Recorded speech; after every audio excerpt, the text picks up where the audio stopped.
For this movement, we will be testing both radial and ulnar deviation. Radial deviation is when you move the wrist towards the thumb side. Ulnar deviation is when you move it towards the pinky side. For this, we will use a medium goni. If you only have the large goni, that is fine. You are going to open it all the way up. The axis of the goniometer for both movements will be at the base of the third metacarpal in the middle of the wrist. The stable arm will be in the middle of the radius and the ulna, along here. And then the movable arm will follow the third metacarpal towards the knuckle. You want to make sure that you're not measuring the actual fingers because your fingers can move extra than what your actual wrist can.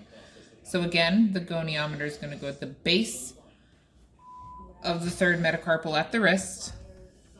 The stable arm is going to be along the middle of the radius and the ulna, and the movable arm is going to follow the third metacarpal. The first movement we will do is radial deviation, which the norm for radial deviation is 0 to 20 degrees. So go ahead and radially deviate.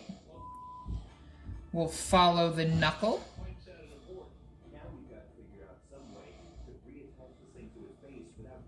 She is at 0 to about 19 degrees. For this course, we will be rounding up to the nearest 5 or rounding down to the nearest 5, so we will round up to 20. So 0 to 20 degrees puts her at the norm of 0 to 20 degrees. We'll reset into neutral. Again, we're going to put the axis at the base of the third metacarpal. The stable arm will fall between the radius and the ulna, and the movable arm will be along the third metacarpal. For ulnar deviation, she's going to ulnarly deviate, so she's going to move her wrist towards me.